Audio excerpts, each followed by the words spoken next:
Sometime before Santa got here, Brous Blades was doing a half-off blue light Kmart special on their website. So basically I settled on one that was light and around 3 inches. So the Razorback. Sometimes that's all it takes. It's cheap, it looks good at the time, and you're at least 2 beers deep. Which is how I assume most online shopping is done. The Razorback, aptly named because of the fun pointy parts, I assume. So let's look at the dimensions, like the overall length and the weight. Under 3 ounces is pretty light. Blade size and cutting edges, of course, combined into one measurement for your convenience. Handle size, grip area.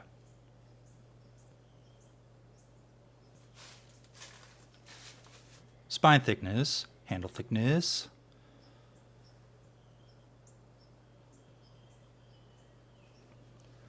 Tallness, flipper, whatever. Brous Blades is a US-based company that makes a lot of their knives here in America, I think. The product page for the Razorback and other models I looked at does not have a country of origin, and neither is it clear on the website that they are made here, other than the clear wording, custom knives are hand-finished by Jason Brous. The Razorback you see here is a limited to 500 production run knife, individually numbered, but fear not, they currently have a limited run of 250 Razorbacks on the website. It's perpetually limited. Order yours while the current supply lasts. The Razorback's blade is made from a satin-finished D2 steel in a recurve or Weibo Tanto fantasy style, featuring a hollow grind. The edge grind looks like it's pretty good, and blade centering is also pretty close to perfect. However, the more busier and more recurves a blade has, in my experience of several months with the knife, that point where the 2 curves meet inhibits smooth cutting sometimes, or a lot of the times. Remember, D2 is a more stainable of a stainless steel. It's not quite a carbon steel, and it's still technically a stainless steel, but if you want it to stay pretty, keep it dry, otherwise it'll discolor or rust. Blade action is smooth. That's because of the Brous bearing system, or the BBS. It's smooth and consistent, and the flipper tab is okay. Still not as nice as the tab on that Kaiser I reviewed, and now that knife is in a better place. You know, I gave it away on my Instagram, right? You're like, I don't follow you because I hate free shit. Cool, so do I. The tab has no jimping and is smooth and sticks out far enough so you get it most of the time in, deployment.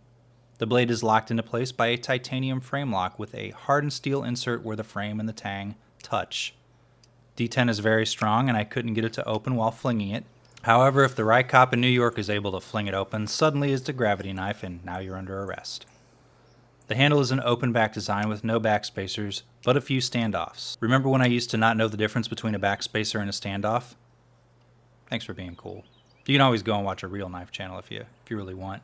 The handle is made from 2 pieces of 6A L4V titanium, which means jack shit to me. I just copied it off of a product page. It's comfortable and has no real owie parts if you're holding it like this. However, as you fidget with it and deploy it, the butt of the knife, which comes to a point, while not sharp and well finished, is pokey enough to make your palm owie if you flick it open enough times. The handle is short so that the butt of the knife pokes into your palm when you deploy it. When open and using, it's not a problem, but deployment and fidgeting can be uncomfortable. Have I emphasized that enough? The pocket clip. Another sore spot, literally. It's thin, semi-rigid, and pointy, and it's 3D milled out of titanium. It really looks nice. However, it doesn't give a whole lot, and is so tiny and pointy, it has more than once poked under my fingernail in the sweetmeat as I put it into the pocket. There's not enough space between the body of the knife and the clip where you can get your fingers, so I often have to use my fingernail. It isn't an easy pocket. It's aesthetics over functionality. Perhaps if it gave more, then you wouldn't have to lift with your fingernail as hard. It isn't deep carry, and about 1/2 inch of pointy knife butt sticks out of your pocket. The clip is also not repositionable. Tip up, blade backward in the right pocket is how I carry it.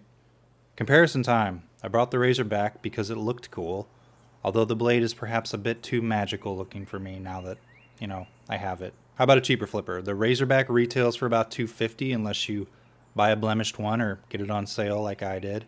The HX Outdoors has a slightly smaller blade. It's about $100, pretty light.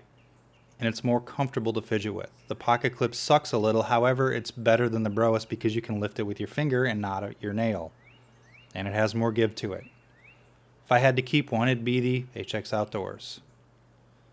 Okay, the Steel Will Cutjack.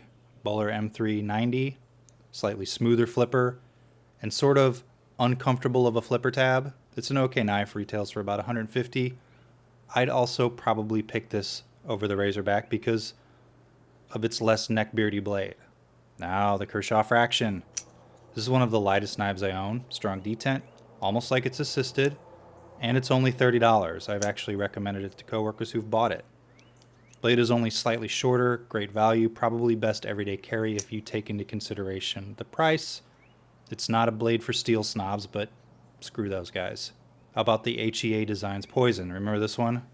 Yeah, me too. Had some real good poison jokes in that one, huh? Close to the price of the Brous, titanium, more snobby S35 VN. Pocket clip has more give. You know, I'd buy this one too. And how about the standard Ontario Rat? 2? Is it the Rat 2? Yeah. Cheap, well regarded. I'll say 8. Buy this one too. It's like $30. Okay, we're done. It is one of my lighter 3-inch blades, and for some reason it's been in my pockets a lot, even though I don't use it often.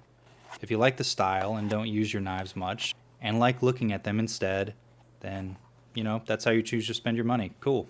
If you like this review, subscribe, comment, baton that like button. I think that's it. Thanks for watching.